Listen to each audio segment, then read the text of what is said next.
I shot these episodes that I financed. I had no place for them to go.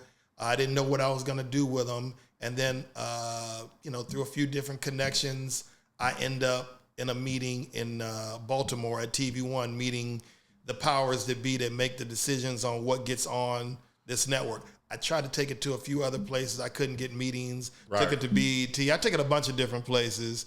And then finally, I was like, okay, well, I'm here at TV1.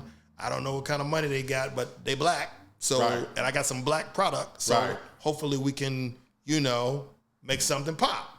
So we go in and, they were hesitant about me at first. And I understood. They were like, this is what they said. This is what one of the ladies said to me. Ain't gonna be none of that Tyler Perry shit over here. I was like, yo, why would you? He's a brother. Why would you do that? Yeah. First of all, he's successful. And extremely. Why would you put him down? And then that's number one. And then number two, why would you even compare us? I'm just a filmmaker as well. But a successful one. And I got a couple of stripes. Yeah. So it took a little bit of nudging, but we were able to sell them on the show. The way that we sold Love That Girl was unconventional. They said, we can't afford the show. And I said, how can you say that? How can you say you can't afford free? They were like, what? I said, you heard me, free. I'm willing to give you the 4 episodes. I know exactly what you did. Yeah. Okay, yeah. I said, I'm willing to give them to you. You put them on the air, and if they make any kind of noise for you, then you pick up another season, pick up a full season.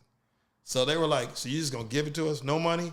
They probably like, this. You didn't even ask for ad participation? Nothing. I didn't even know what that was, bro. Remember, I'm coming from that's where I figured you was going with that. I didn't, because I was coming from the studio system. Okay. I didn't understand what that was all about.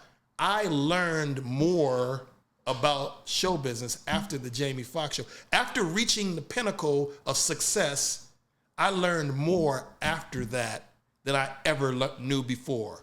I learned how the business was run way after the Jamie Foxx show. Got you. Because they don't want you. They make it cushy for you. Right. They don't want you to know the secrets. Yeah. They're like, give him an office, get him some money. And then charge him for all that on the back end.